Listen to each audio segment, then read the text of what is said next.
Oh, yeah. And thank you all for joining us. I just want to first and foremost say the people that are already watching, please bear with me for like 30 seconds because I have to show Brad something. This is part of our cold opening, and I've wanted to show him this since yesterday, but I was like, I'll just do it in our live. It is not inappropriate. Okay, It thanks God. is it is something that he will enjoy. You guys might not, but I promise it won't take long. And there it is. There's the cold opening. The dog. Okay. Let me get this over with. Let me share my screen. I thought this was pretty wild. And I pulled this one out specifically. Have you ever seen this? Steph's top 30 three-pointers. This is wild. Scotty Brooks, 3 times going to the Western Conference Finals and took him to the NBA Finals in 2012 with Oklahoma City. Todd trying to stay with Stephen. Oh, no. Faked him out and hit a three. Nice. You see him, now you don't. Now, how many people lose a defender? Like, I watched his top 30, and some of the shots, like, I don't know how, like, some of them had such crazy arc that I'm like, how are you doing this? This is actually a really good cold open into this episode because I'm going to bring him up while we talk about Burnout. And then Good. I actually have something related to him for our leadership development meeting for Macros Inc. next week or the week after, whenever it is. So he's going to be featured in Macros Inc. a lot this week and next week. Do you think, I mean, you regard him as the greatest shooter of all time, right? 100%. I would also make the case that he may be the greatest basketball player of all time. Wow, that's a claim. We can talk about that in detail later, but I think there's a case to be made there. Well, thank you all for permitting me to show Brad the Steph Curry highlight. This episode should be pretty good.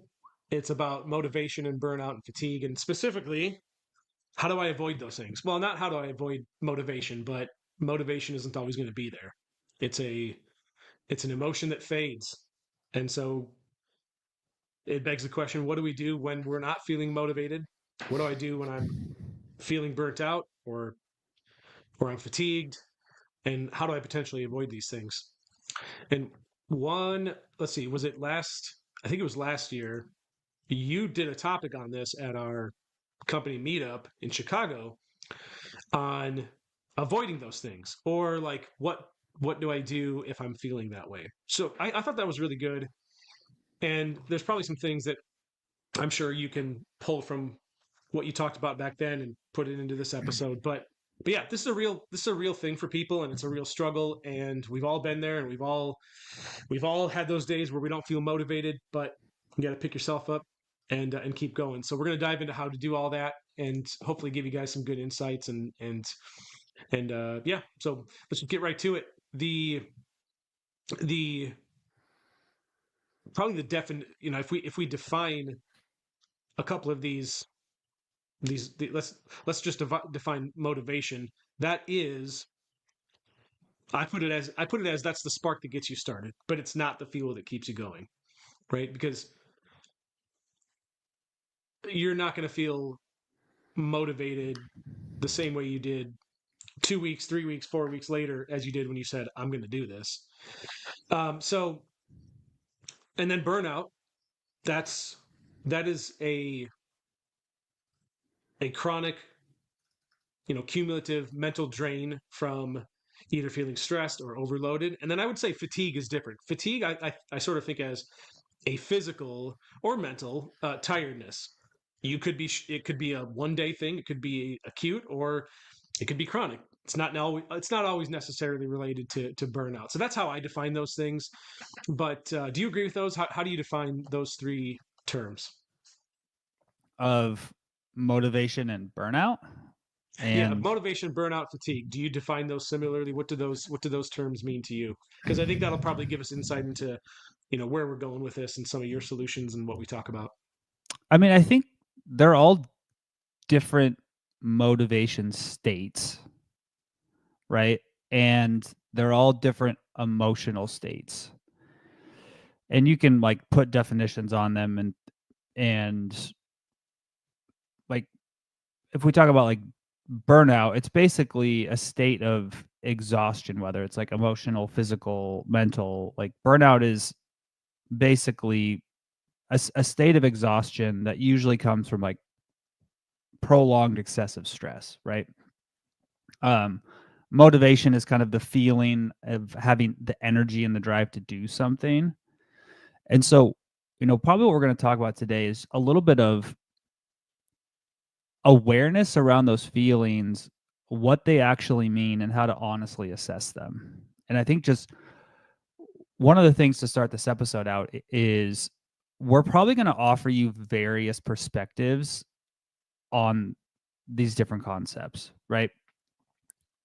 One of the fallacies or traps I think people get into is they assume that these things, motivation, burnout, stress, whatever, are singular things that should be experienced and thought about the same by everybody at all times. And in reality, there's different ways to look at and think about and feel and experience motivation, burnout, stress, etc. And so today, hopefully, we're going to get a chance to just talk about various perspectives on all of those things. Would you say motivation comes from, that dopamine hit that we've talked about that, where it's like I'll give you an example. You can go to YouTube and find any of these short motivational videos, right? And they feel good, and they're like, hell yeah, man, let's I want to go do something. But that's like all the video did was it kind of got you hyped up and you feel good for a second, but it doesn't last long, right? So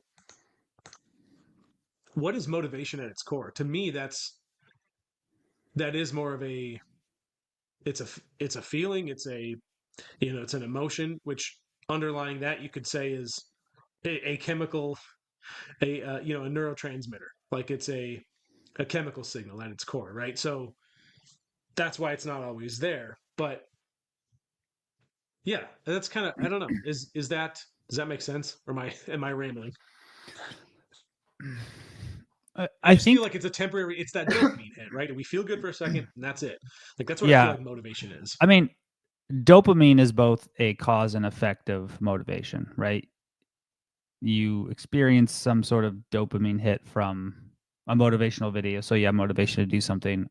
Yeah. You are motivated to do something, so you get the dopamine hit, right? It's like, why do I have the motivation to gamble? It's because I want the dopamine hit of winning. So it's like, it's the same. It happens on both sides of the cause and effect. And so the way that I think about motivation, like it's sort of defined in the literature as like the driving force behind our actions and like the reason why we behave in certain ways. Now, I actually don't think that's correct.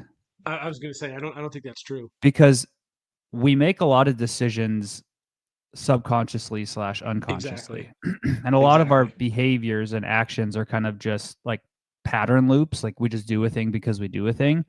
And so I think it's a little bit more nuanced than that.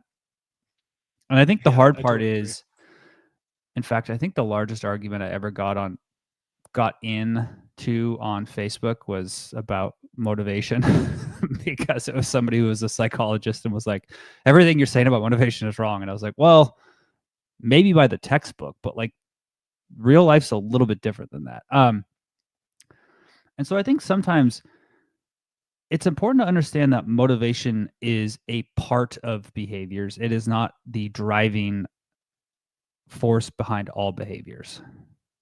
And so just having a little bit of the ability to step back and look at it from that perspective, I think is helpful.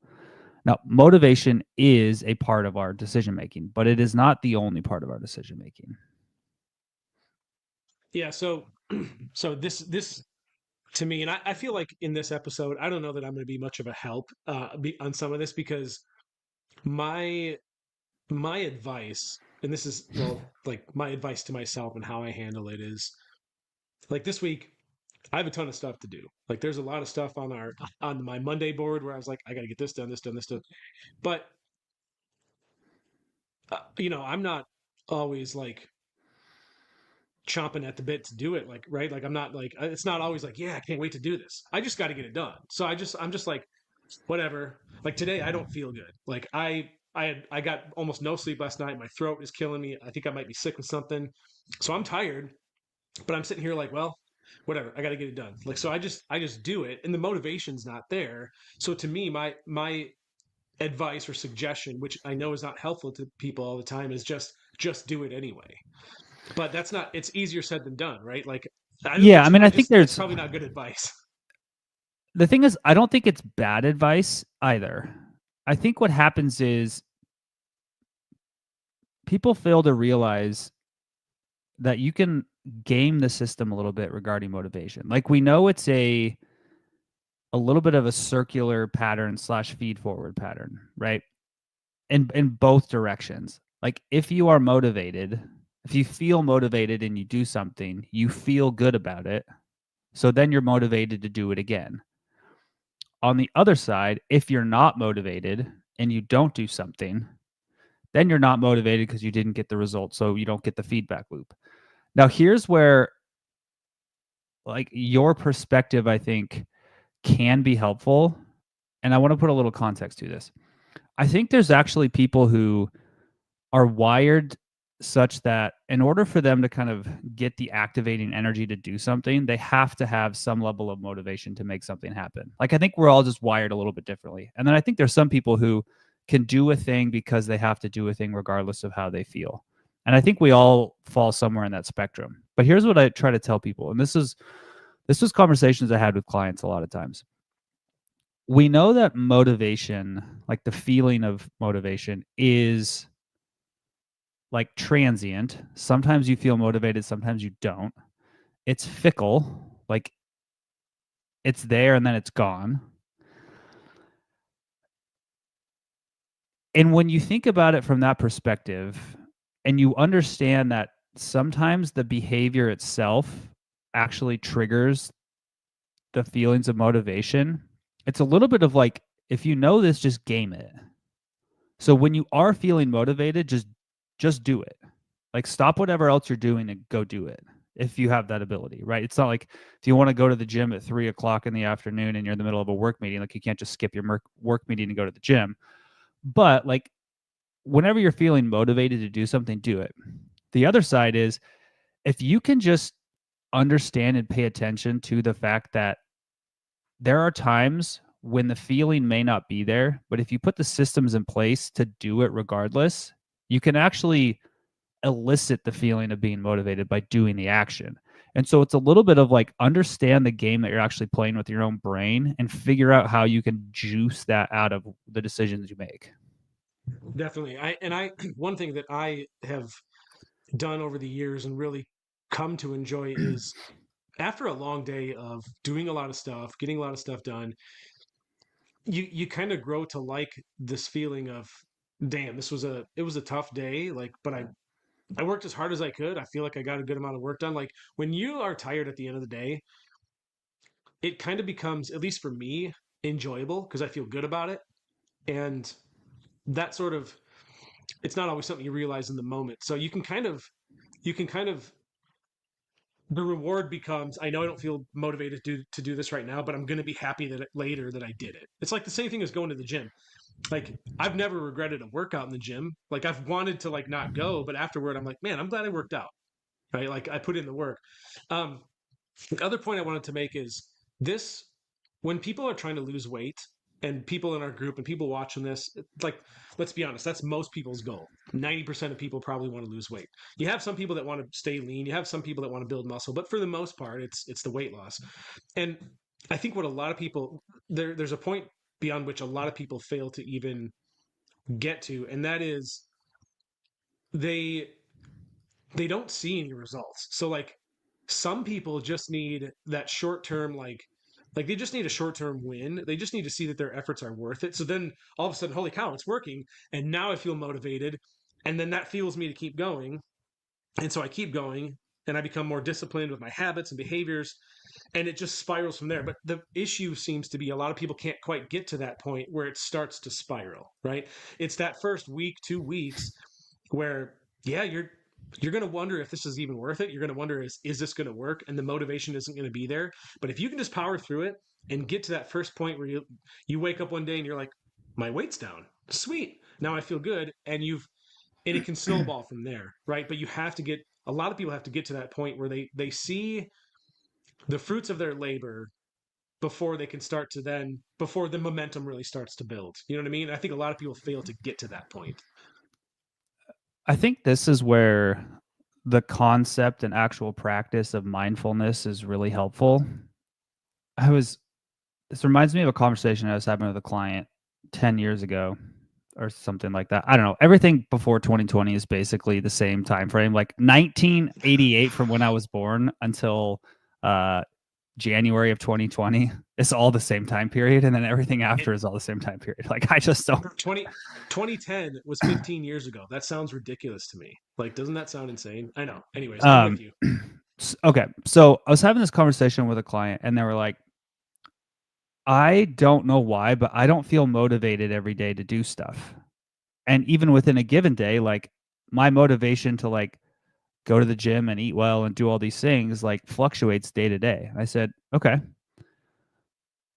let's take a pause in this conversation. Let's pick this back up next week. But I'm not ignoring you. What I want you to do is I want you to pay attention to all your other emotions this week besides just motivation. Like I want you to tell me how happy you feel day to day and within a given day. I want you to tell me how frustrated you feel day to day and within a day. I want you to tell me how sad you feel within a day and day to day. And so she came back and she was like, yeah, I mean, like there was days where like I woke up pretty happy and then by lunch I was pretty sad and then at dinner I was pretty happy. And there were days where I was like way more frustrated than others. And I said, okay, so would you say like motivation, sadness, happiness, frustration are all sort of similar feelings in the fact that like they're just emotions, right? They are how you're feeling about yourself within the world and what you're doing. She's like, I'd say that's fair. I'm like, is it reasonable to just assume and say that you're going to experience the feeling and emotions of motivation similarly to all your other emotions? She's like, yes. And I was like, okay, well then is it fair to say that that's just normal? Like they're going to go up and down.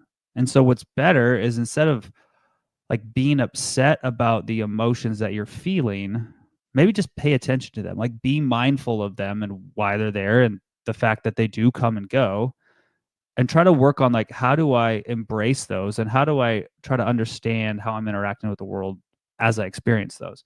And I think that's one of the interesting things. I think people assume that they should have high levels of motivation all the time. And that's just not the way our brain works. Like I don't know anybody who has had a high level of motivation all day, every day for their entire life. Like if you even talk about like the elite of the elite, they're not there. Yeah, they got off days. Mm-hmm. Yeah. I mean, they have like within a given hour, right? Within a workout, within XYZ, like that's just the transient nature of our brain. And just accepting like that's part of the human condition of like we're going to experience these fluctuations in different emotions and motivation. I mean, maybe psychologically, if you look at whatever the like deep field of psychology, it's not maybe an emotion. I'd have to go look it up, but like it's experienced the same way. You know, we are the only species that has the ability to step back and objectively, as good as we can, try to assess what we're feeling, the things that I we're don't think we thinking. know that we're the only ones that can do that. We don't have any evidence to the contrary. Let's just say that. Well, But I don't even know how you would assess that evidence because you can't talk to other animals. well, let's just assume for now But we that we are the can't. only. Well, let's assume we are one of very few species that can step back and do exactly what you're talking about. Because I think you hit the nail on the head with that, and it doesn't. That goes for like everything in life. Like we can always step back and be like, all right, I just had this thought. I don't have to go like if you can just step back and observe your thoughts, feelings, emotions, that is the awareness that you're talking about. And then you can like consciously choose to behave or believe differently about it. Now that doesn't mean it's always easy. Sometimes you just won't want to do that, but the ability is there. And so like being able to do that for anything is extremely powerful and is a super good tool. So I think I love that point. I just think I think it's a super good point where, yeah, when you can develop that awareness and choose to do something or think of something differently, then you use that to your advantage. Yeah, it's just something you can apply to anything. So what where do you want to go next? Because what I want to do is, unless you had anything to cover, I kind of want to dive into some of the things that you had talked about in the meeting last year in our company meetup in Chicago, right? Like suggestions on how do I approach these things when motivation's low. What can I do? How do I like recognize? Because part of what you were saying was just recognizing. All right, I'm starting to feel that burnout feeling. I'm starting to feel fatigue. Like, so half the battle is recognizing when you're getting there and then taking steps to, like, what to do from there. So that's kind of where I'd like to go. Did you have anything you wanted to discuss first? I mean, yeah, let's transition to the conversation that surrounds burnout a little bit. Because I think we hear this from clients. They're like, hey, I've been dieting for 6 months. I've been dieting for a year. I've been dieting for 2 Yeah. years. And I'm feeling Yeah. burnt out on tracking my macros. Yeah. I mean, yeah, that's totally cool. Yeah. And but before we do that,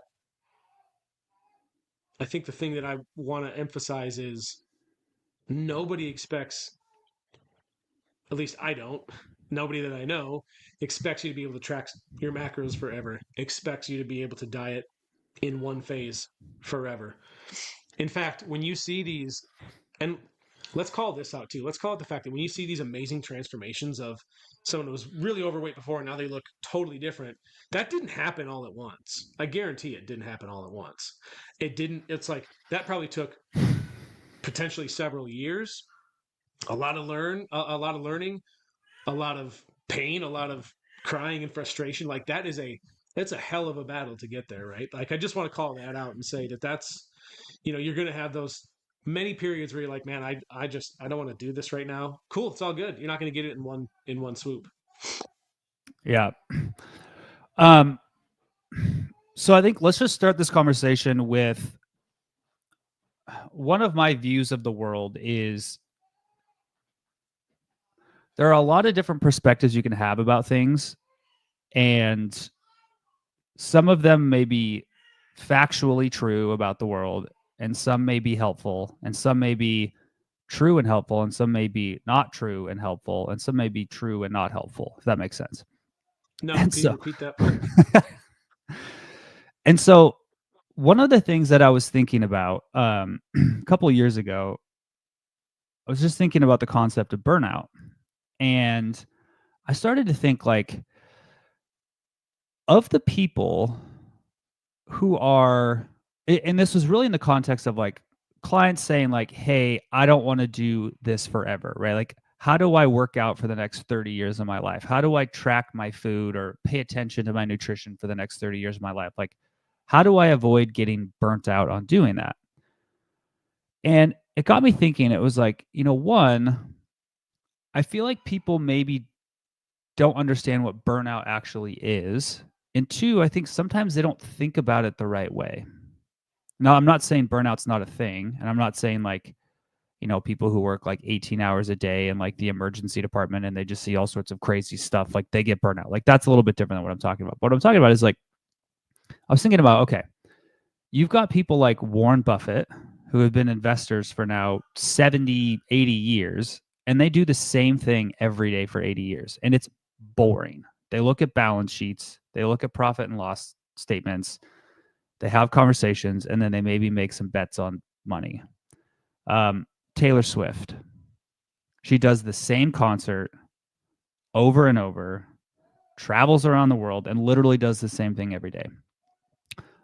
Steph Curry shoots the same shots 1,000 times a day, every day for 25 years.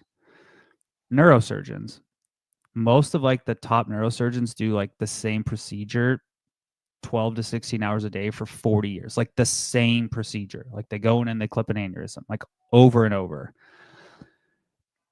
And so why do those people continue to do it and not get burnt out? I think it comes down to the perspective, right?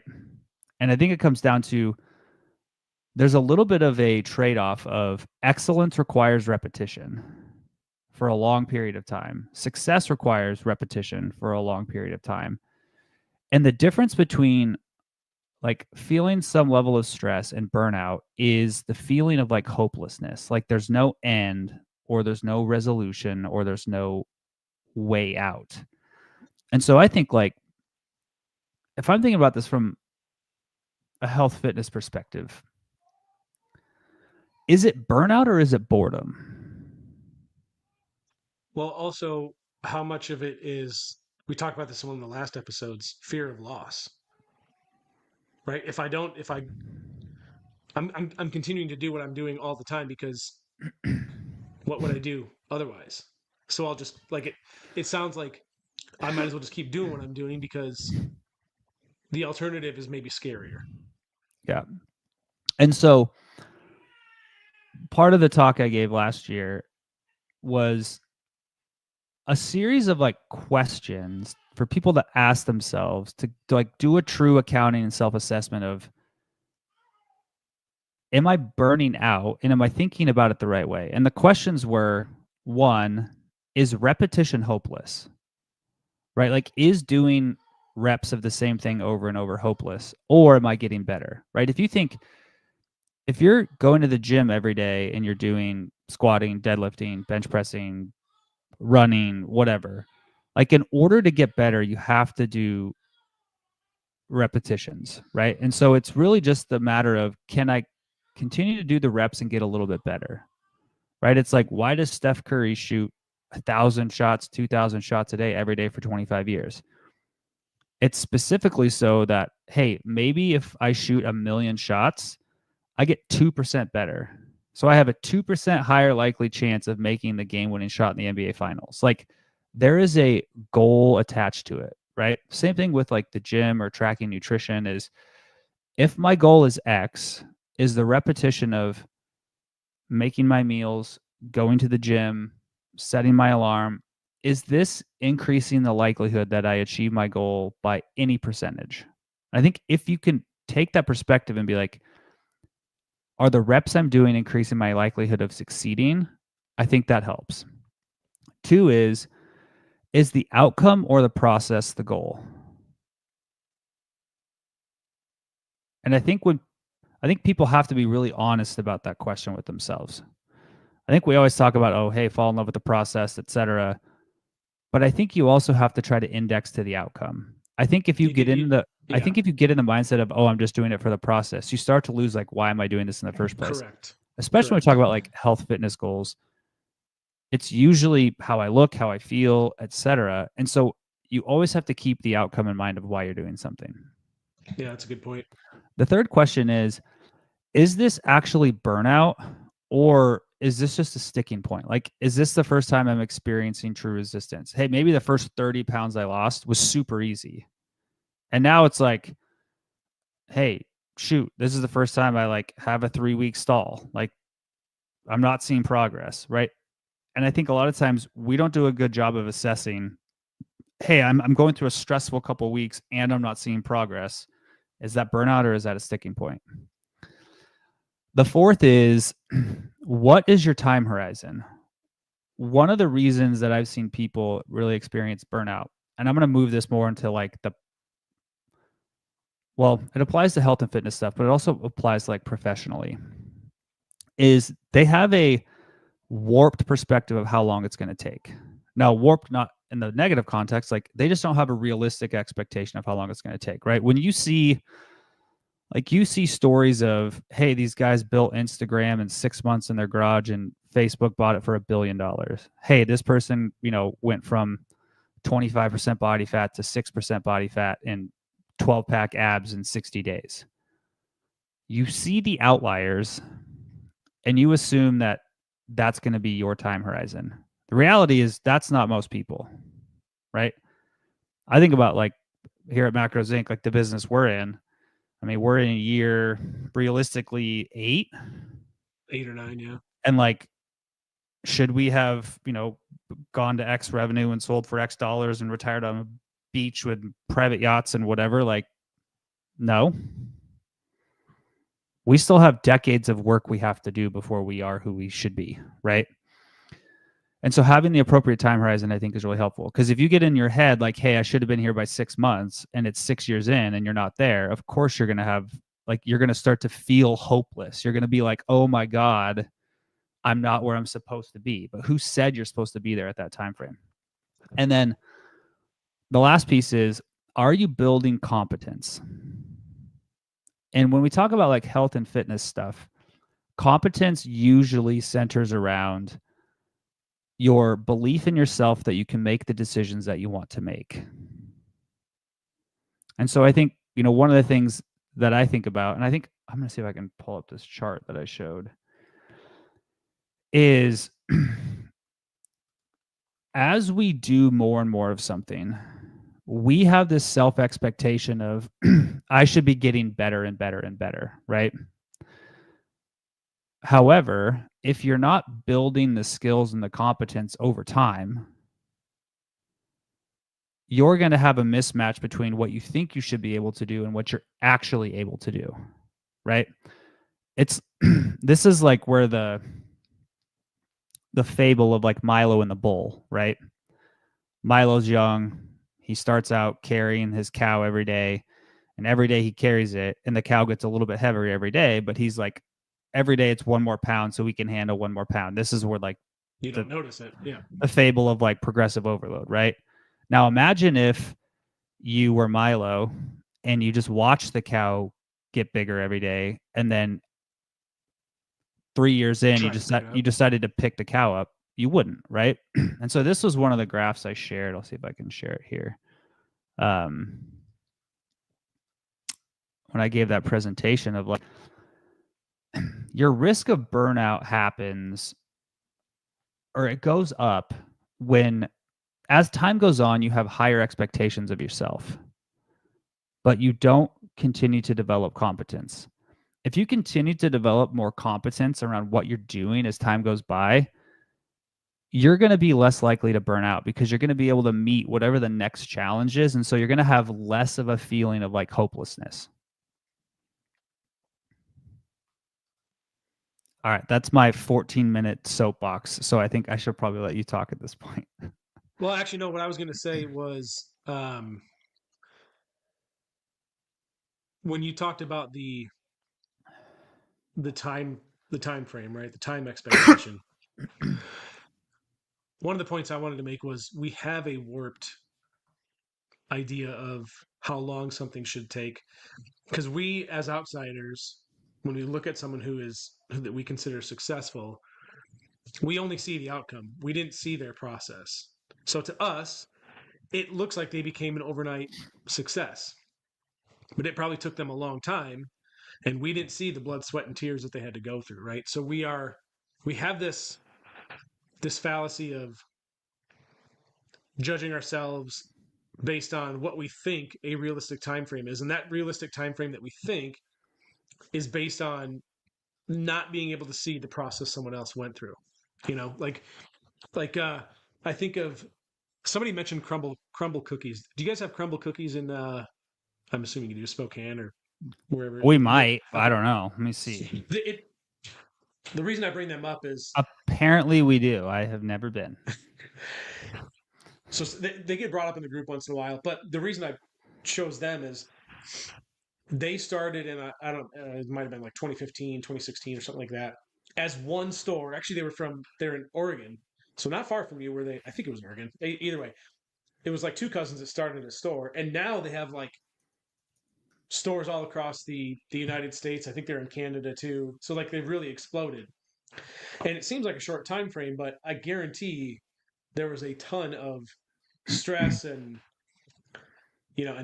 again, blood, sweat, and tears that went into getting that to where it is now. But as outsiders like us, all we see is, holy crap, there's a bunch of crumble stores now. Yeah. Right. So this idea of how long something should take us is warped. So yeah, I mean, I was thinking about this today. I mean, obviously we've been running Macros Inc. for 8 years. And today we were in an ad meeting and we were talking about like the next iteration of ads. And I was just thinking to myself, we're going to have to do this every week for the next 3 decades. Like, I'm never just going to make an ad and be done. Like, you're going to always be working on it. And Yeah. I just think that's such an important perspective for people to have. And so as we kind of move from talking about a little bit of like perspective and what burnout may or may not be and how we should think about it, I think there are some strategies that I want to kind of go through. And so this is, when I gave this presentation last year, I broke it into like work and life-based strategies. And I think this will apply to like people listening in their professional lives, but also like regarding like health, fitness, weight loss, etc. Because a lot of times the burnout that we experience in like certain aspects of our lives is not just related to that thing, right? Like, imagine if you had no other responsibilities and all you had to think about was your nutrition and your exercise. Like, you'd probably never really feel burnout. You might feel bored at times, but it wouldn't really feel burnout. What happens is you have such high levels of stress from everywhere else that the amount of time and energy you can put into this starts to drop, and then you don't make progress, and so you feel hopeless. And so when we talk about like from a professional perspective, how can you adjust your work life when you're feeling burnt out, either in work or anything else, is, one, change your time horizon, right? So whether this is like how long you think it should take you to advance in your career, how long you think it should take for you to reach your health, wellness, fitness, weight loss goals, like just give yourself a more appropriate time horizon. 2 is sometimes we just need to recharge our batteries. I think one of the really...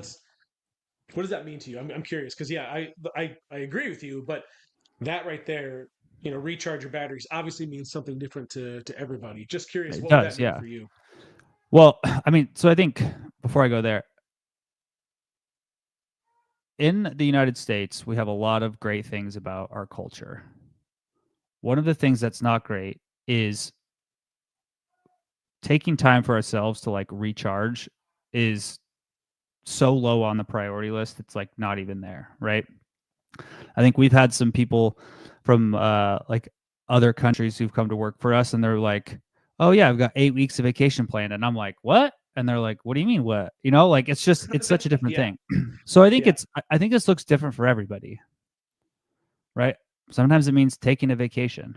Sometimes it means spending more time in your life doing things you enjoy doing. And I'll talk about that in a little bit. But it's just like, be intentional about finding ways to like de-stress and recharge your batteries. The third is ask for help. There's no shame if you're feeling like, hey, I'm stuck, I'm feeling stressed, I feel a level of hopelessness towards the specific goals I have that I'm feeling burnout. Like, ask for help. If you're like spinning your wheels and you're not losing weight, or you're not enjoying the gym, or you feel like you're just not making any progress, like just ask for help. You could hire a coach. That'd be great. We would love it. Or you can just like go to the Facebook group, ask questions. If you're ever feeling stuck or you're feeling like burnout, just ask. We are more than happy to help. A lot of times the burnout feeling comes from a lack of clarity. Like you have too many options and you don't know what to choose, or you feel like you don't have any options, so you don't have any control. And then the last one is like right size your workload. Like take some time to look at, do you have way too much on your plate? So now let's kind of transition to life-based. This is a piece of advice that I really need to follow myself, but live your life. I think a lot of times we get so wrapped up in like a specific outcome that we forget that part of life is living. And I think a lot of the feelings of burnout come from being so wrapped up in a single thing that we forget about the rest of our life. Like going to the gym and eating well is awesome. Weight loss is awesome. What's also awesome is enjoying the minutes you're on this planet, because those are the only ones you get. So if you like fishing, if you like hiking, if you like spending time with your family, if you enjoy going to happy hour, like find ways to live your life a little bit, especially if you're kind of starting to feel like burnout. 2 is prioritize what matters. what I have found is it's very easy for me to just get in the habit of doing the things that I need to do without asking myself, do I really need to do these things? Like, do I have my priorities straight? I think a lot of times we just let them lapse. Like, we just live life and then we look up and we're like, oh, I haven't prioritized a single thing that matters this week. Number 3 is simplify your life. I was having this conversation with a guy who used to work for me in a separate business, and he was going through there's just a lot going on. And this was in the car business, and he was looking to buy a project car. And I was like, dude, why are you doing this? He's like, well, because it'll be like something fun for me to do in my free time. I'm like, what free time? He's like, well, like eventually I'll have free time. I'm like, you have so much going on. If I were you, I would sell every single thing I own and like cut out all the people in your life that are causing all these issues. And I would just like simplify your life. Like, stop doing all this stuff in your free time and like just like get your time back and like get your mental clarity back. And I think this is one of the things that I've tried to be really diligent about. You know, like as you get older and you become an adult, like all these things start to like be attractive. You're like, oh, I want to take this big vacation. I want to buy this boat. I want to buy this classic car. I want to put my kid in private school. Like I want to do all these things. So what ends up happening is your like attention and energy gets so fragmented of all these things you have to manage that you just forget like, what is it that matters? And so I think if you can find ways to simplify your life when possible, it's really helpful. Well, the guy that I just real quick, one of the things that you said that he said was, well, eventually I'll have time. It's important to me to point out because, and I've been guilty of it too, and I see it all the time, is like, what do you mean by that? Do you think life is just going to magically sort itself out and give you free time? Like, when do you think that's going to happen and how? And the reality is that's not going to happen. And the reality is you need to make that happen. Like when you have free you have time, to make the time. Right, and a lot of exactly. times you make the time by simplifying your life. Exactly. Yep. No, that's exactly it. So don't get caught up in this idea that, well, one day I'll have free time. Well, if you just keep putting it off and assuming you're going to, then you never will. You have to actually make that free time. So just a point that we get caught up in. The fourth one is like seek health first. It's really hard to like keep your life together and avoid the feeling of like being overly stressed and burnt out if you have not prioritized how you feel. Like your brain and the status of your brain is usually a direct reflection of the status of your body. And vice versa. Your body will be a direct reflection of how your brain feels. And if you want the greatest return on investment in your quality of life, live in a healthy body. I think that's one of the... and eat well. Yep. And even if it's not perfect, any step in the right direction is like a compound return on your time. And then the last one is be vocal. Like, it is totally okay and acceptable and should be applauded if you tell people what matters to you and you put boundaries around what's important. Like if you've had a really hectic week at work and you really want to get to the gym and it's Friday at 6:00 and your friends invite you to happy hour, you can just say, dude, I need to go to the gym because I need to be a better person on Monday than I am today. Like, that's great. Your friends are probably going to actually be like, you know what? Good for him. And if they don't, they shouldn't be your friends. I was going to say, unless it's your wife and she invites you to have lunch with her yesterday around 11:30 and you text her back saying, I can't because I got to get this work done. And then she's mad at you. That totally didn't happen to me. Tell her to take it up with the boss. But she's like, oh, yeah. I mean, those are things you could plan ahead if they were prioritized. Yeah, that's true. Mandy, don't hurt me. She wasn't actually mad. She was just like, okay. All right. Like I could tell she was sad, but whatever. I'll make it up to her. So those are some of my strategies. Yeah, that's really good. And I'm glad you shared that. And I suspected you would. I figured you'd still have some of those slides that that you had last time. But I think those are just really good points, and I think we can all look at some of those, and be like, I mean, I know as you were sharing that again, I'm thinking, I need to get better at that one. I need to get better at that one. Like it's they're good reminders. And I had another thought. I just can't. I have a lot of thoughts that are hard for me to capture, but a lot of good points you bring up. So, what? Yeah, go ahead. I just Yeah, and here's just like this is a great slide. 4 practical things that you can do today to kind of like help you build. I always think about like building tools in my life, right? Your mental status is just going to change all day, every day. Like you're going to feel some level of burnout on that scale of 0 to 100 at some point at any given day. Like me on a given day, I go from 0 to 100 in seconds. And then I try to go back to 0 as quick as possible. So I always think about like building toolkits. And so here are things that you can do that I think are really helpful. One is, we kind of talked about being excellent and burnout. It's just like when you think about your goals and you turn it into a process, like how do you practice being excellent daily? And so when you think about, I'm engaging in behaviors that I feel burnt out about, am I actually burning out, or am I just trying to practice excellence? And just like having that mindset can be really helpful. 2 is, this is about like setting appropriate time horizons. Like what does that mean within a year, 5 years, 10 years? And like just being totally honest with yourself, right? If you have about 50, 60 pounds to lose, trying to get 6-pack abs in 6 months, probably not the appropriate time horizon. A year, 5 years, 10 years, much more appropriate. So just like trying to set down those goals in appropriate time horizons. 3 is, write down the things that might make you feel hopeless. So like when I think about like, okay, let's just take a business perspective. Like what would it look like for me to experience burnout from the sense of hopelessness? And start to identify those things so then I can like have strategies to mitigate them, right? If it's like, hey, I don't feel in control of sales at all and that makes me feel hopeless. It's like, okay, well then what actions can I take that get rid of that feeling? And then 4 is kind of go back to those items we gave for both work and life strategies and like write them down and look at them and be like, here are the things that I'm going to do when I start to feel like burnout's coming. Like, hey, when I start to feel burnout, I'm going to take a day off and go do something I really enjoy.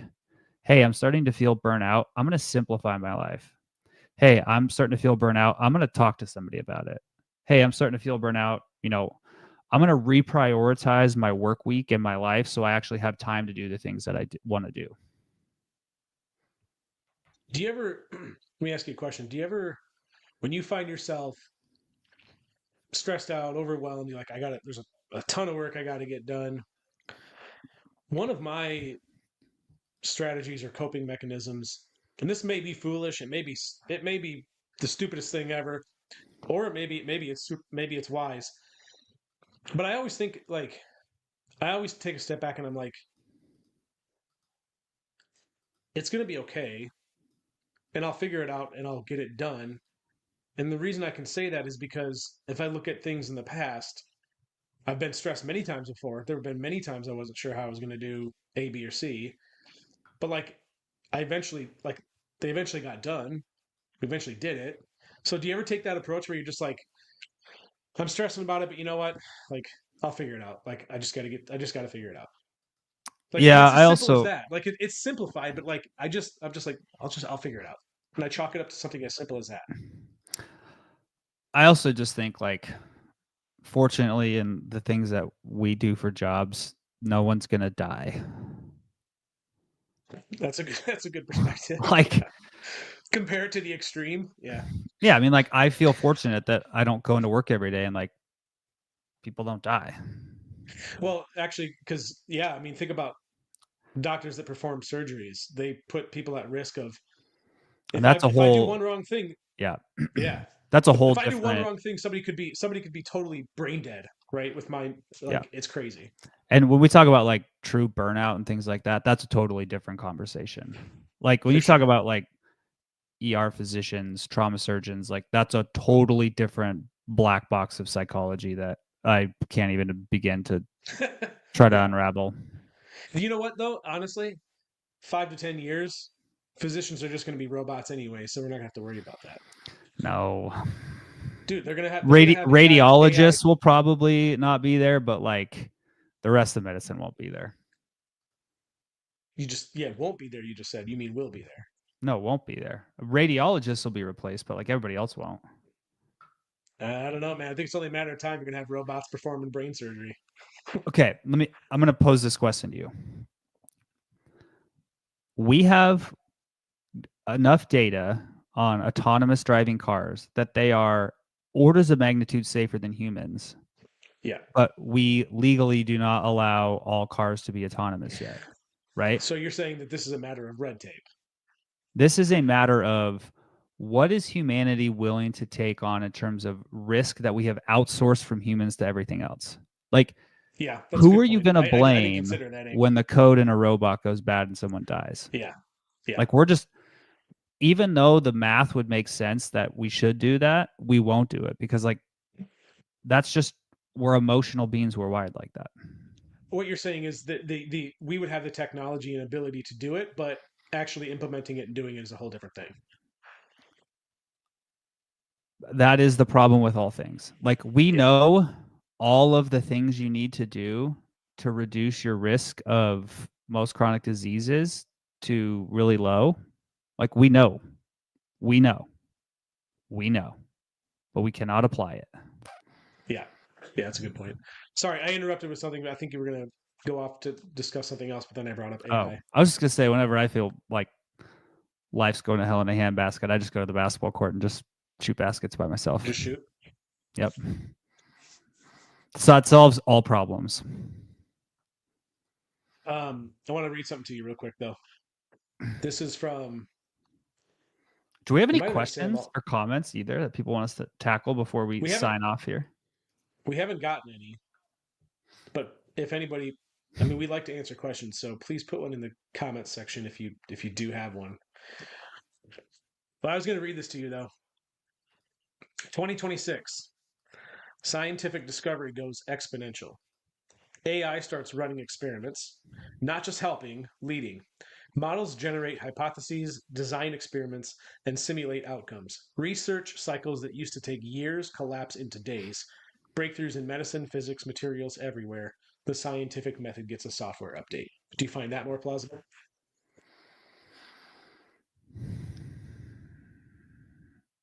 In what field?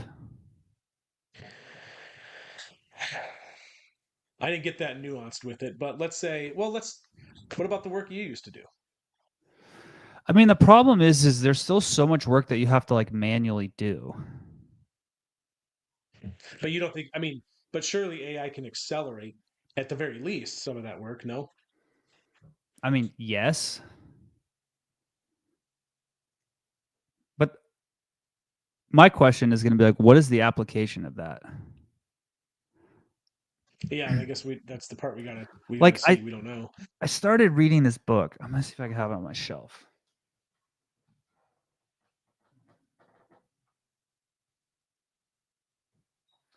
It must be on my other bookshelf. I think it's called The Song of the Cell, and it's like talking about how the more we understand biology at like the most deep fundamental cellular level, the more we'll be able to cure all diseases by like cellular engineering.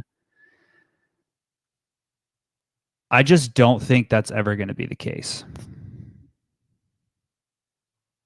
Ever? No, so somebody gave me this analogy. Really interesting. Let's say you grew up living in like a rural area on a mountain lake, and from childhood to age 50, like everything was awesome. All the plants were healthy, all the animals were healthy, the lake was healthy, and you woke up one day to all of the fish in the lake were dead. All of them. And you had two options to go try to figure out why all the fish were dying.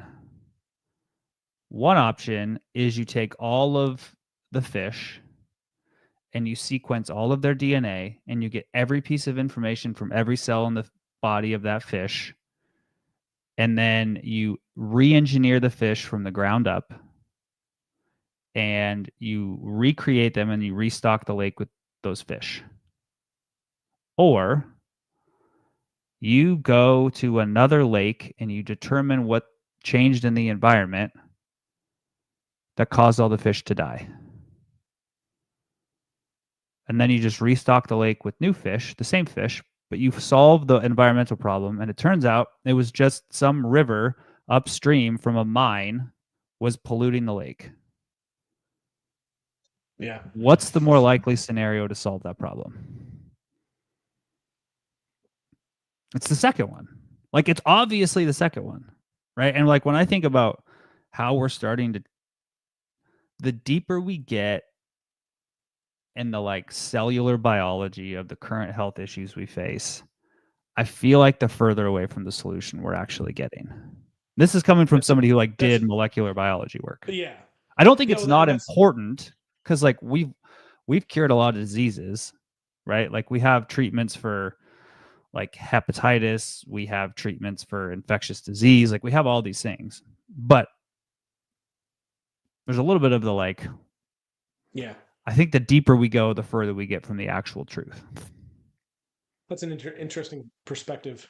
It's like, when you get into an argument with somebody and after 2.5 hours, you're like, you kind of have lost the entire point of what you're talking about at all to begin with. And you guys are like, wait, what did we start arguing about?